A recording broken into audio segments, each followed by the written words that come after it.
Hello friends, legal and social awareness के इस episode में आप सभी का बहुत बहुत स्वागत है। मैं करीम अहमद सिद्दीकी एडवोकेट।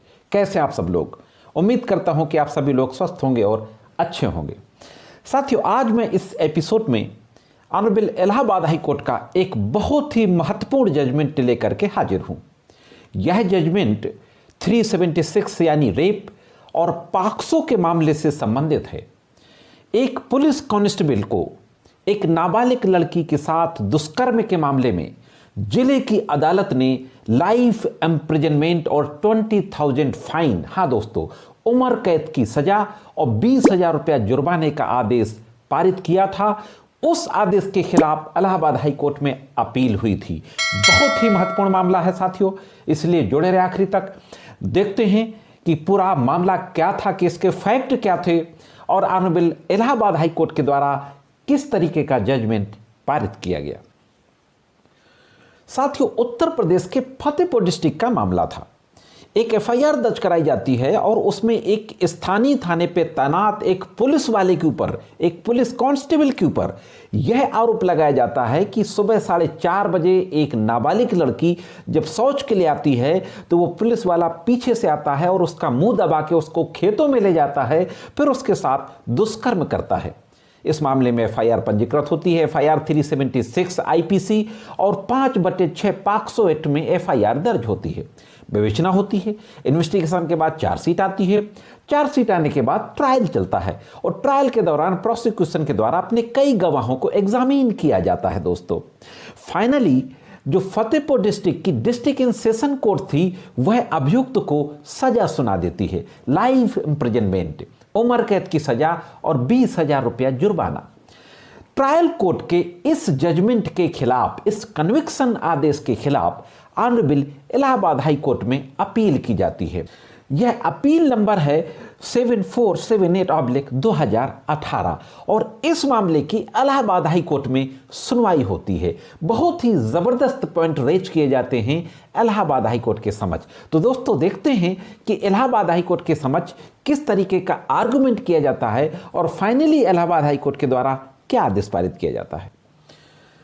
जब ऑनरेबल इलाहाबाद हाई कोर्ट के समक्ष फतेहपुर के एडिशनल डिस्ट्रिक्ट इन सेशन जज के कन्विक्शन आदेश के खिलाफ क्रिमिनल अपील फाइल की जाती है, पूरा मामला वहां पे पहुंचता है। इलाहाबाद हाई कोर्ट के न्यायमूर्तियों के द्वारा पूरे केस को देखने के बाद, सारी गवाहों को देखने के बाद और उस विक्टिम का 161 और 164 का स्टेटमेंट देखने के बाद अदालत पहले तो यह कहती है कि निचली अदालत ने जो यह कहा कि संदेह से परे अभियोजन पक्ष ने अपना आरोप साबित कर दिया है, वह गलत कहा। इस मामले में संदेह से परे अभियोजन पक्ष अपना आरोप साबित नहीं कर पाया।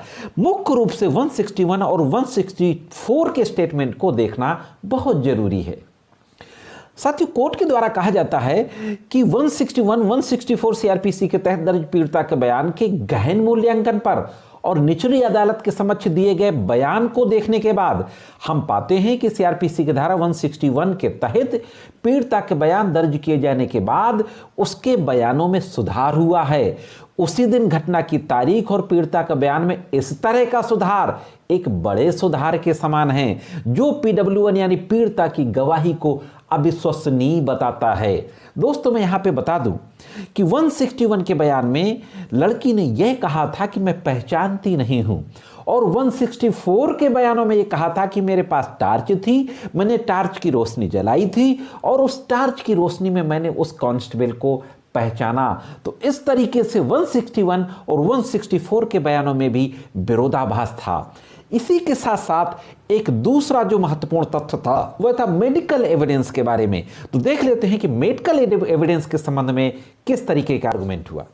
साथ ही जिस महिला डॉक्टर का बयान जो ट्रायल कोर्ट के समक्ष हुआ था, जिसने विक्टिम का मेडिकल किया था, मेडिकल एग्जामिनेशन किया था, उसने अपने बयानों में कहा कि उसके शरीर पर किसी तरीके की कोई चोट नहीं है and no definite opinion can be given regarding rape के संबंध में कोई स्पष्ट राय नहीं दी जा सकती। तो इससे स्पष्ट था, जो हाईकोर्ट ने भी कहा कि जो मेडिकल रिपोर्ट थी और जो डॉक्टर का बयान था, यानी जो चिकित्सीय साक्ष्य था, चिकित्सीय साक्ष्य एफआईआर में लगाए गए आरोपों का समर्थन नहीं करता।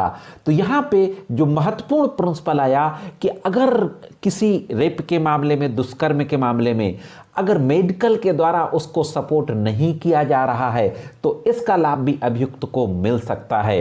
फाइनली दोस्तों, ऑनरेबल इलाहाबाद हाई कोर्ट के द्वारा अभी 22 दिसंबर 2022 को उसके 161, 164 और कोर्ट में दिए गए बयानों में विरोधाभास के आधार पर यह कहा कि पीड़िता के बयान अविश्वसनीय हैं। बाद में उसमें लगातार सुधार किया गया और साथ ही साथ ये कहा गया कि जो चिकित्सीय साक्ष्य हैं वह एफआईआर में लगाए गए आरोपों को समर्थन नहीं करते, एफआईआर में लगाए गए आरोपों का सपोर्ट नहीं करते। इस तरीके से ऑनरेबल इलाहाबाद हाई कोर्ट के द्वारा कहा जाता है कि अभियोजन पक्ष संदेह से परे अपना आरोप साबित करने में असफल रहा है। फाइनली उसको बरी कर दिया जाता है। दोस्तों, केस की जो डिटेल है वह स्क्रीन पर आपके सामने है।